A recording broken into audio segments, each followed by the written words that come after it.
Right now, your menu project probably calls a method that displays the menu screen to the user.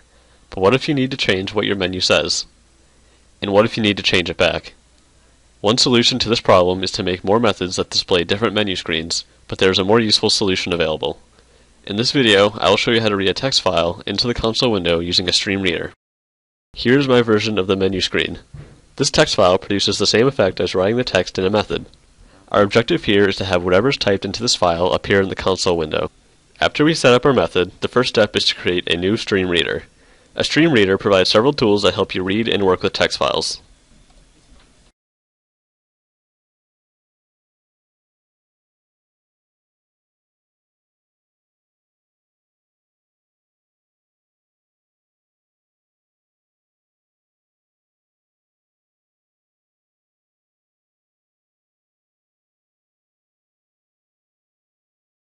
The stream reader class is a part of the system.io namespace, so we need to add that namespace to our program for it to work.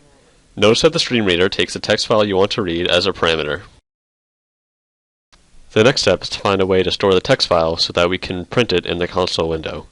The easiest way to do this is to have the stream reader stop at each line and store each line in the list. I choose a list rather than an array because you do not need to specify the number of items in the list beforehand. I'm going to initialize an empty string so that the reader can put the text into it. Both the empty string and the list should be made private.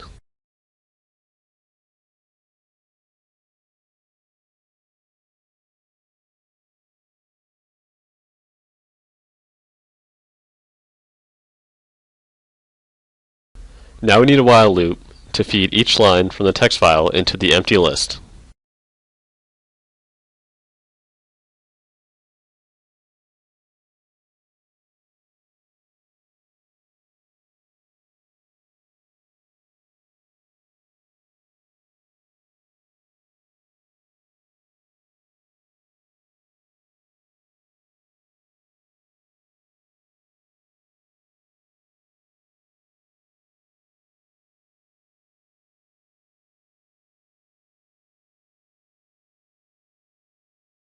The last thing to do is to print the list into the console window.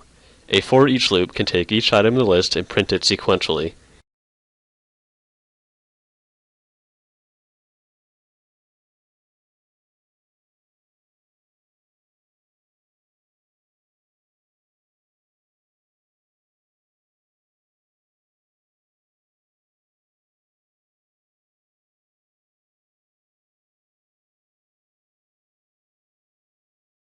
In order to continue practicing using multiple methods in my classes, I decided to separate the header and the body of the menu into two separate text files as shown. The different methods look nearly identical, but of course there are more strings and lists for the different stream readers. In a real-life application, I might have several menus in use, and if the need arose to change the header across all of them, you'd only need to change one thing.